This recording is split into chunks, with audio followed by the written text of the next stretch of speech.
Welcome to the Fairway Times podcast brought to you by fwytimes.com. We're your go-to golf media platform with fresh articles every single day covering everything from professional golf and equipment news all the way to improving your own game. Make sure you subscribe and join our community. And when you do, we'll send you our free mental performance golf guide that will have you shooting lower scores in no time. Go subscribe today. Now, let's get into the pod.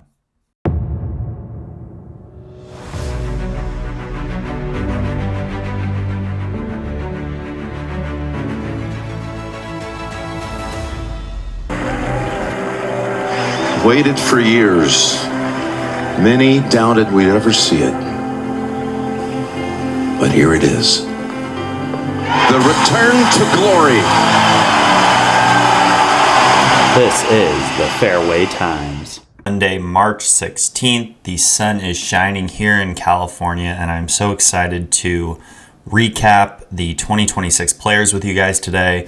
So much happened. I mean, I don't even really know where to start. I think what we should really do is just start with Ludwig's round and just kind of go through it and really discuss what happened. Because I was writing the article last night, and it just struck me that I'm not giving up on this guy. I think he's still one of the best players in the world. I really think he has a strong shot at winning the Masters. And I think this was just a hiccup in the road, right? He's still young. He's 26 years old, I believe. And this was just a good learning experience for him, right? I think the same thing with Thor, who was obviously paired with him, which is the PGA Tour requires immense amount of experience and guys that have been there before, because those moments, as much as we try and replicate them in practice, there's just nothing like them, right? So let's just kind of start with, his day. So I turned on the broadcast as Ludwig was teeing off. I had some stuff to do in the morning. And, honestly, I felt like it was he was in autopilot mode. And I thought he was just kind of cruise to this boring victory.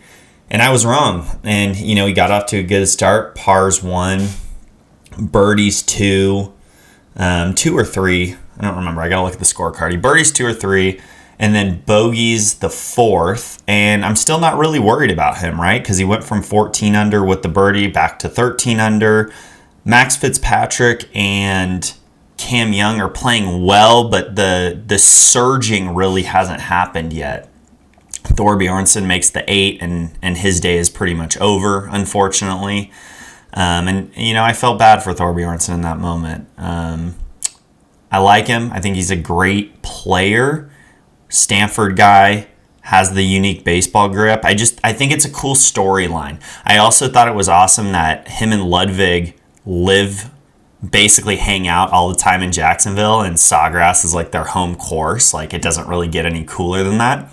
And I also thought that was going to play into a lot of different advantages of this is basically their home course. They know this golf course probably better than anybody. And that just proved to not be true. It proved to be that experience really matters on these spots. So he bogeys 4, but once again, I still felt like he was in control. He rattles off a bunch of different pars, and probably when Ludwig got to hole 8 or 9, I really felt like Fitzpatrick was surging.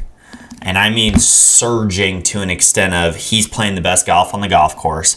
McIntyre was making his case known a little bit as well. And it was just, it was Ludwig is not going to be able to just cruise to this is still how I felt, though. It wasn't that he had lost the tournament yet at all. It was Ludwig's still going to have to make a couple birdies. If he can get to 12, obviously I know 13 won, but I still felt like 13, 14, 15 was going to win the golf tournament. So Ludwig steps off on 11, the par 5, pipes a unbelievable drive. And I thought there was a case, on the broadcast, they were talking about that the wind was absolutely just gusting left to right. And I thought there was a case for Ludwig to maybe take 7-iron or 6-iron and lay up and try to make birdie the old-fashioned way. But once again, right, I don't have the ability that these guys do. And he got 7-wood out. I believe it was around 265 range. And he unfortunately hit the toe ball now that's going to be talked about for a while. Ludwig launches his 7-wood way up into the air, and it just drifted right on him. And on the broadcast, they kind of talked about the wind, and I think it was a combination of both, right? He doesn't hit it well there. He hits it out of the toe, and the wind just gusted, and it was nowhere near close. I mean, in that water on the right, it was almost to the other side of the water. It was literally nowhere close. So I felt bad for him in that moment, but I want to go back and emphasize once again, I still felt like he was in control of the tournament. And so, he then hits his recovery shot. It's not good again. And, he makes bogey. Okay. So now let's go to 12, because this is where the wheels really fall off.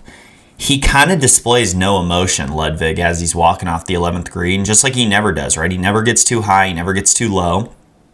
But I thought the decision was really interesting for him to pull driver. It just still kind of baffles my mind. I didn't think there was a need to pull driver there. I thought it was more, hey, let's hit a comfortable club down there. And I know they've discussed a lot that Ludwig is a guy that makes a plan with his caddy, and he sticks to it no matter what, and I respect that. But in that moment as a caddy, I might make a little bit different decision. And, I don't know if that's him hitting 7-wood again to get his confidence back and not bringing any of the trouble into play, or if it's hitting 3-wood and just kind of giving him a new look.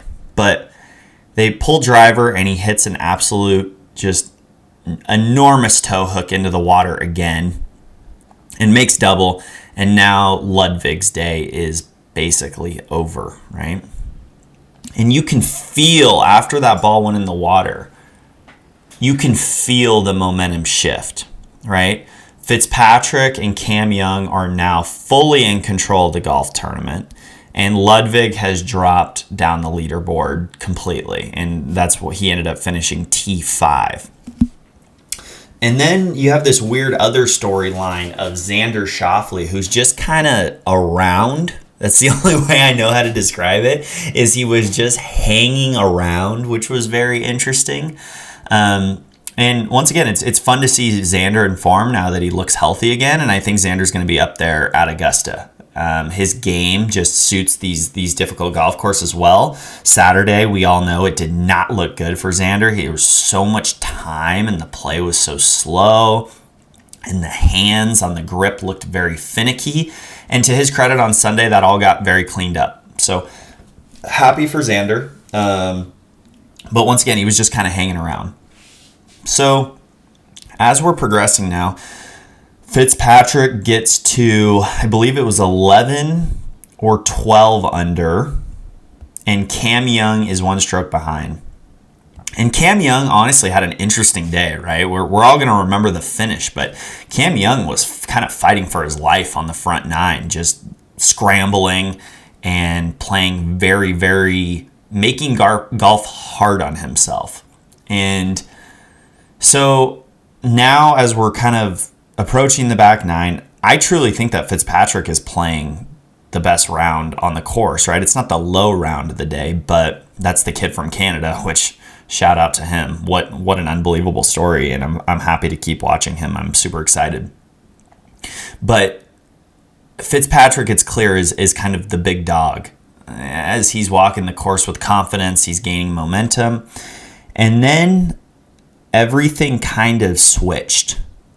And 17 happens, and Fitzpatrick kind of hits this like weird chunk, and the club goes over his shoulder, and he kind of like sets it there like when guys have a miss hit. And it was a miss hit. It was very, very chunky, but it was still the middle of the green. But just something felt off. Something just felt bad about it. And Cam Young, for those of you that don't know, is one of the best statistical players in history on 17 at Sawgrass. So this is basically, he owns this hole, and I think that plays a lot into do with confidence, especially when we talk about the way that it suits players' eyes. It just, everything lines up for Cam Young.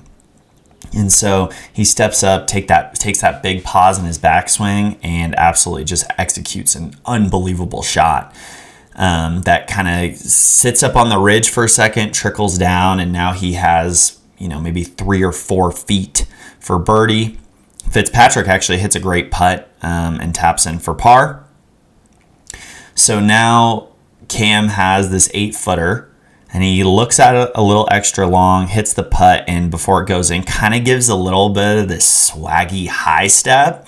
And Cam Young kind of has this quiet swagger about him, right? I don't know how to describe it, but he's got the cross chain, he's got the beard, and but he doesn't say a lot. And so for him to give a little bit of that step, that high step, walk it in a little bit, it was just such a great moment because everybody is on 17 at that time. I mean, it is one of the most jam-packed I've ever seen 17. And so now both guys are tied at 13 under. And I want to take some time to highlight the walk from 17 to 18 for Fitzpatrick because I didn't really expect this, which all of a sudden it turned into a Ryder Cup kind of situation where there was a lot of fans chanting USA, really giving it to Fitzpatrick.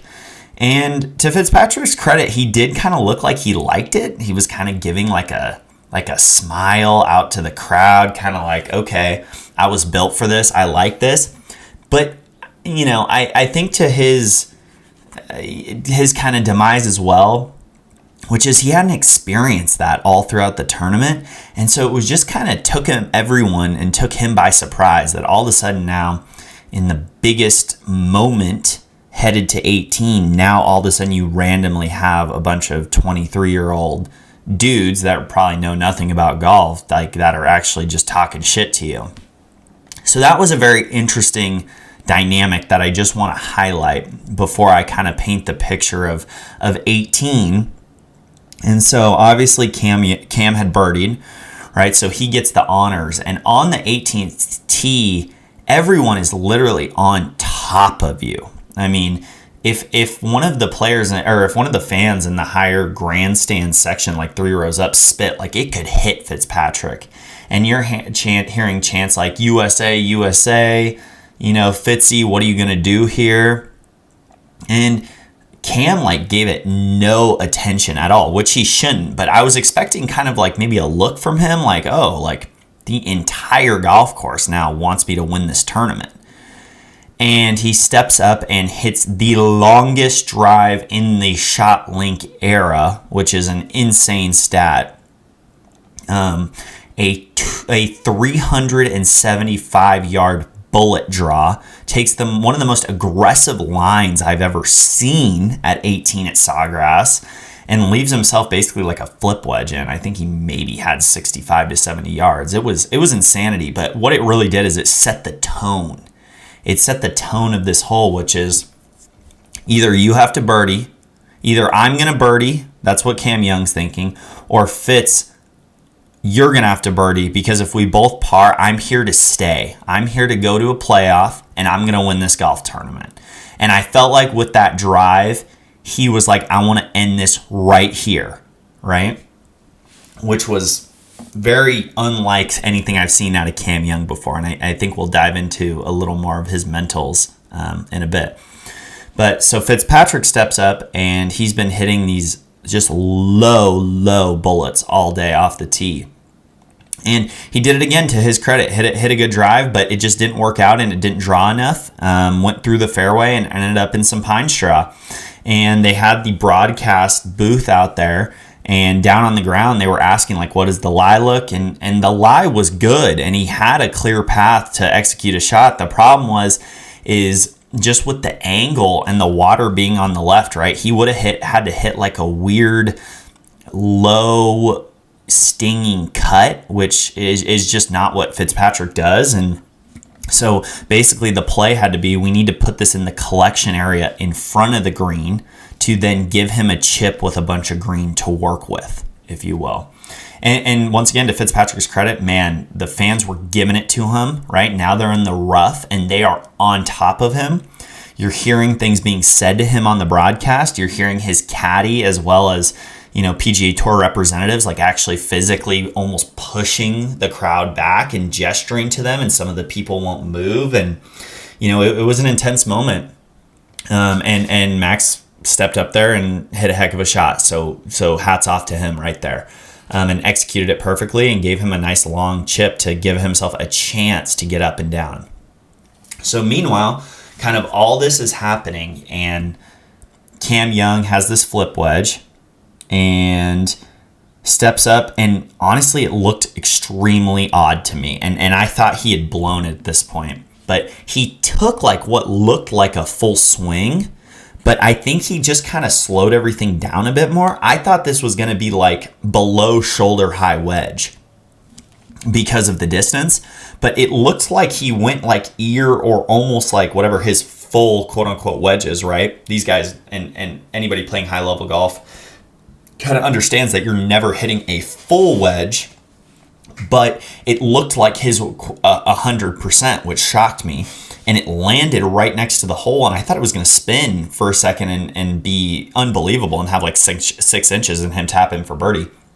But it kind of skidded out a little bit on him and ended up on the back fringe, which it was a back pin. So it ended up just being a great shot, and he probably had an 8 or a 9 foot birdie putt. So he's kind of safely aboard. He's going to have the putter in his hands. So now Fitzpatrick has this chip, right? And we all know about the cross-handed chipping that he does, right? Very, very unique. Probably had some struggles potentially getting a little yippy on the chips at one point in his career. I'm not sure, but the cross-handed chipping, I mean, he's a great, he has great statistics around the green, so it clearly works. And it wasn't an easy chip, but he did have a lot of green to work with, steps up and executes a chip that he definitely wants back, because he left himself, I think on the broadcast they said 8 or 9 feet, and it was a downhill putt. So just not where you want to leave it in that situation. And Cam then putts it and doesn't give himself a tap in, still has 8 inches. But I thought it was interesting that Cam went and marked his ball, because I've seen Cam Young a lot of times when I've watched him in person just go ahead and putt that out. And I know it's the gravity of the moment, but it's almost like there was this weird moment where he was going to putt it and then you couldn't hear it, but the interaction almost felt like the caddy was like, mark that. Because he wanted to set the precedent that I'm going to win this golf tournament right here. And I think the pressure ramped up even more for Fitzpatrick. And so he marks his ball. Fitzpatrick steps up, hits a putt, pushes it a little out right. And now Cam has this 8-inch putt. And honestly, it looked uncomfortable from the very start. He couldn't get a line properly. And he even said that in his post press conference, which is like, I couldn't see anything at that point. Like, kind of everything was swirling around. I was trying to slow everything down. And you know what, to his credit, stepped up and made the putt and won the golf tournament. So congratulations to Cam Young. I'm super happy for him. And he is carrying a lot of momentum now, headed to Augusta, Georgia in April. And, I think he will be one of the top 5 favorites to win the event. So let's kind of dive into Cam Young, because he made some changes this year that I think are very interesting, right? So the first change is that he started working with Dr. Brett McCabe. And for those of you that don't know, Dr. Brett McCabe is a legend in the sports psychology space, specifically for golf. When I was in grad school, he was a guy that I watched. I have a ton of respect for the work he does. And Cam Young made the switch to start working with him. And he did an interview last night, and McCabe talked about that they were using this golf tournament as preparation for the Masters, because at Augusta, everything ramps up so much more. And one of the only tournaments that can really replicate that feeling and the stakes are the players. So they were almost using this as a practice prep, as you will, to say, I need to build the skill of hitting these shots under the most immense amount of pressure, right? 17 is like nothing else in all of golf besides maybe 16 at Waste Management, right? Just the crowd where it's right on top of you, and the pressure, having to slow down your heart rate is just crucial, right? The other thing Cam talked about is on the walk on 18, right? All he wanted to do was look down at his shoes. And what that symbolized to him was, I have to stay in my own bubble, right? If I look out at the crowd right now, the moment can overtake me. I am in my own moment. I am in my own bubble, and I have to stay exactly where my feet are, which McCabe talks a lot about. And honestly, I just think it's really cool that Cam expressed those things to the media, because a lot of times you don't hear that. And then I think a really crucial part of all this as well is he made the switch to his college teammate being on the bag as the caddy early this year. And it honestly just looks like two buddies are hanging out having friends, or two buddies are hanging out and going out and playing golf together, even though the caddy's obviously not playing, but he just looks more comfortable, right? Some of these relationships with older caddies, and it's not a disrespect to older caddies, it just seems like it can be a little more uptight in certain situations, especially when you have a young player and an older caddy, like Thorpe out there today. It really felt like the caddy was telling him exactly what to do. And I think that's okay to a certain extent. But on the other extent, like, we really want to make sure, in my opinion, that the player is like 100% comfortable in what he's doing, right? There were moments when I was watching the broadcast with Thorpe Arnson, and he just didn't look comfortable with the shot he was going to hit. And so sometimes I wonder, like, if he just had one of his buddies out there that played high-level golf with him at Stanford, like, would that make him more comfortable? And I think that we can really go down a rabbit hole here, but I think this is something that I really want to explore within cognitive golf sports psych, which is, how can we create assessments and for caddies and PGA Tour players so they can really tell what the best way to communicate with one another is, because that's all really this is communication between the two. And once again, there were times, and Thorpe Arnson's caddy has had a ton of success on the PGA Tour, so it's nothing against the caddy. It's just sometimes I think the communication between the two of them didn't seem right.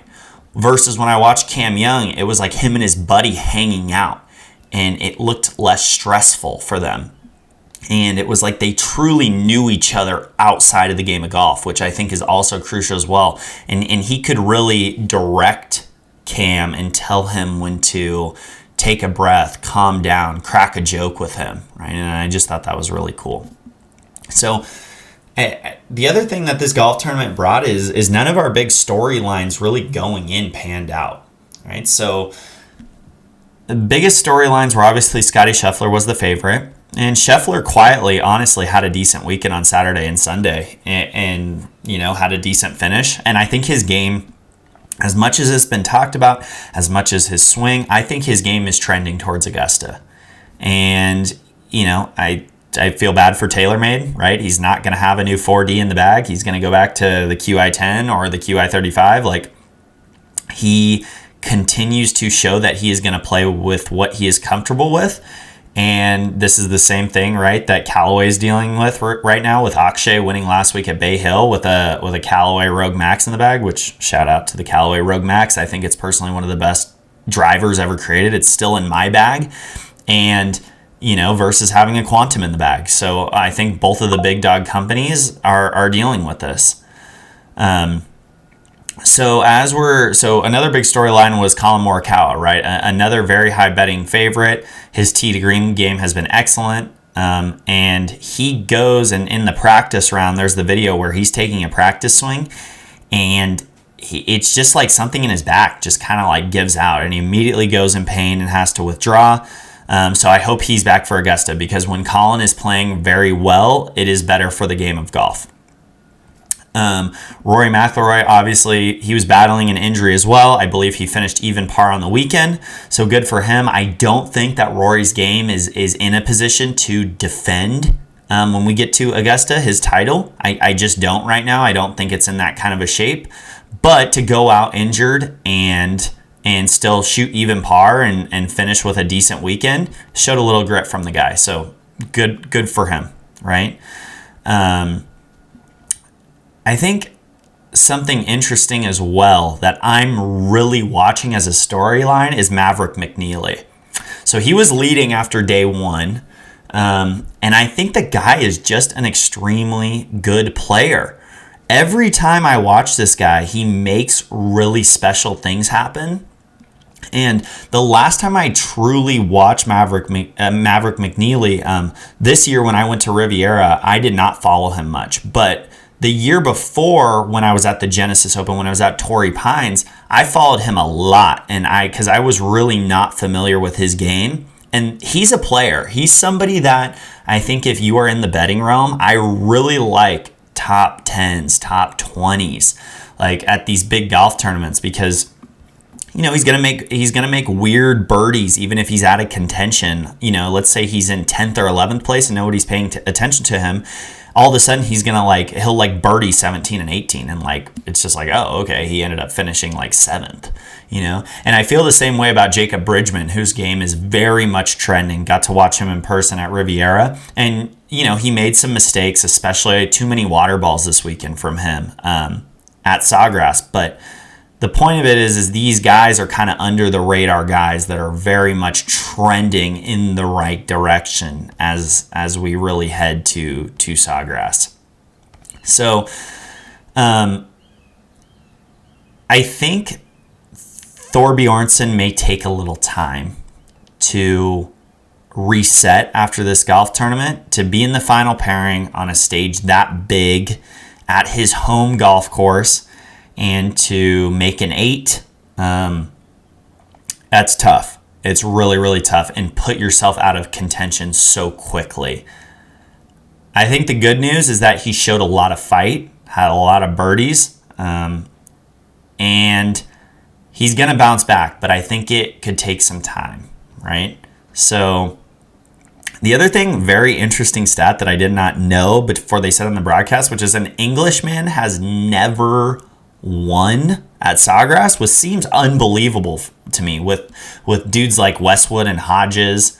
For a second, I thought Sepp Straka had a chance at this golf tournament as well, which I know that's not an Englishman, but still, I thought he truly had a chance to win this golf tournament. I want to talk about a little bit too the forgotten Sunday round, and I mentioned it briefly before, but Robert McIntyre, 10 under in his last 27 holes at one point, and just back-to-back birdies on 8 and 9. He was in the conversation, right, until he chipped into the water on 16. So, yeah, I think his game is trending in a good place as well. So, I guess really the question is, right, Cam Young, have you truly arrived, and are you going to seize a place as the top 3 player in the world? And now you got to remember, right, we are introducing at Augusta 2 very, very big dogs that do not normally play in the tournament, and of Bryson DeChambeau and Jon Rahm, right?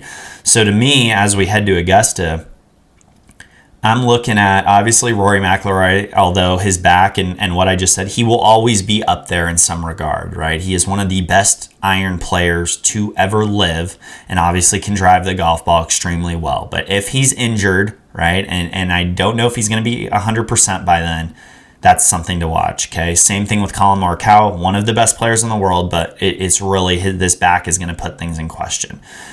I think Ludwig is still up there, right? I think Cam Young after this victory, I really, really love, although he hasn't been playing great, I love the way Sam Burns' game lines up at Augusta.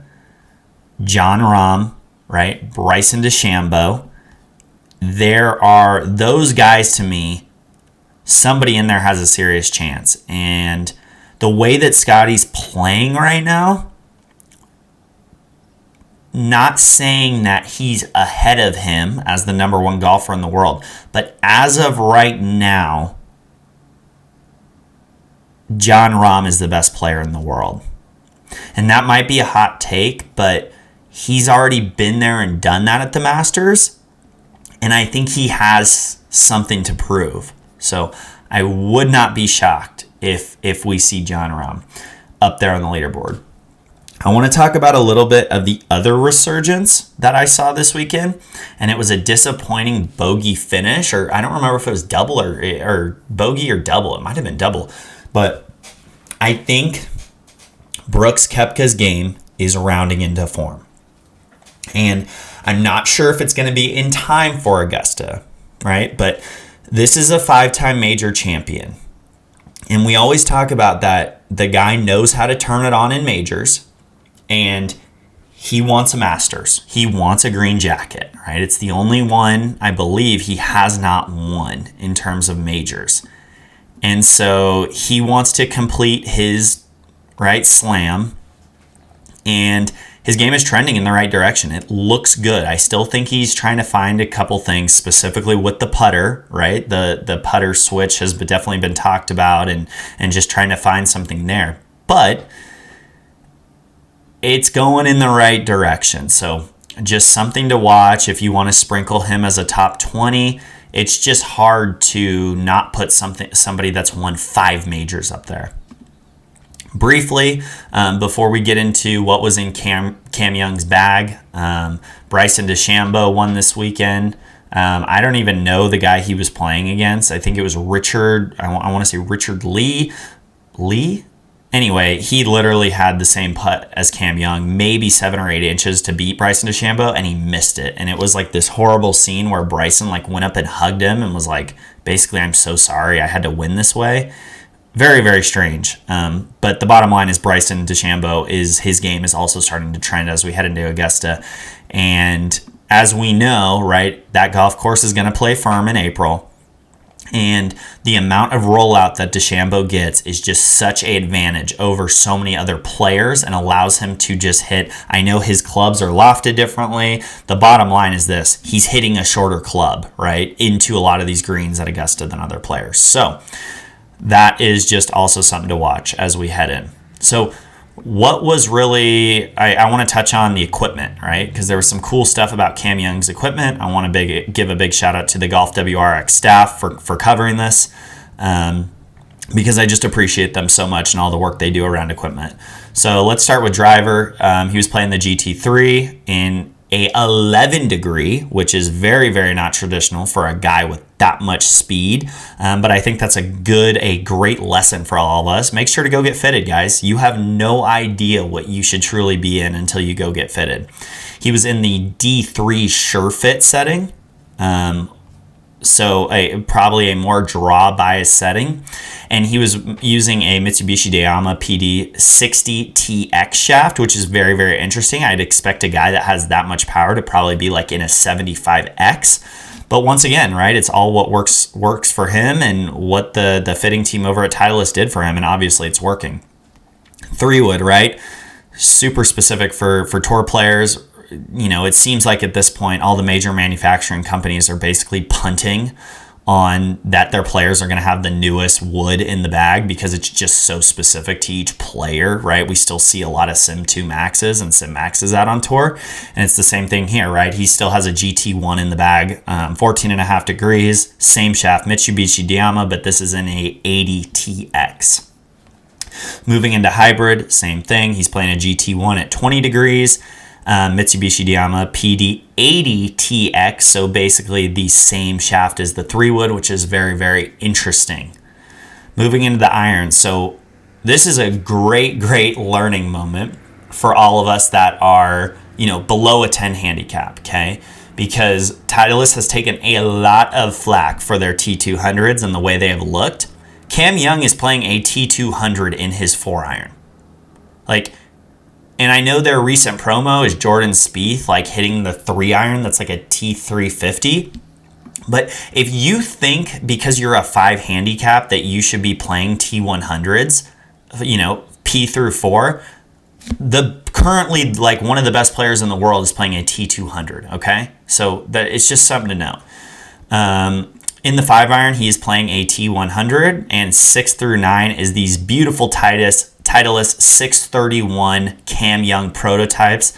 They look absolutely unbelievable. I would love to get my hands on some of these. I don't think that will ever happen, but they just look amazing. They are a little more of a muscleback blade, but they just have this more sleek look, and for some reason to me they don't look as intimidating as a normal Titleist blade does. So I would love to hear anybody that's seen them in person if they look like that.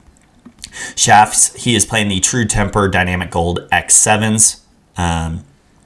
In the wedges, right? Cam Young is definitely an equipment guy, as you can tell, and Titleist takes their development of his equipment very seriously with all these different prototypes.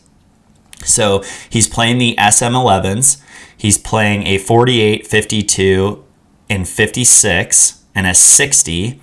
The 60 is in a K grind, and it has been up to 62 degrees, which I used to play K grind in a Vokey, and I missed the day that I ever got rid of it. And I'm still going to go try and find another K grind at some point.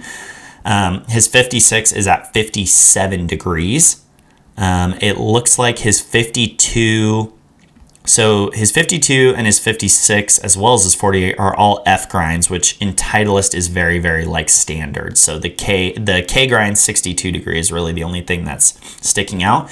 And then for the shafts, normally there's a lot of guys that are playing a softer shaft. So if you play X100s in your irons, right, a lot of us are then playing S400s in the wedges. Cam keeps it the same. He still has the X7s in everything except his 60 degree, but then he just goes to an X100. So very, very interesting there.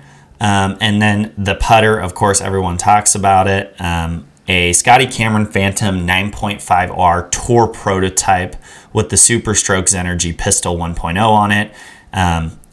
Circle T, like just a beautiful, beautiful mallet that Scotty Cameron designed for Cam Young. And I think when Cam Young retires, we know he's been through some different leaps and bounds with Scotty Cameron. If any of these ever come for sale, it is going to be absolutely insanity. So let's talk a little bit about the golf ball, because I think this is one of the most interesting storylines of the weekend.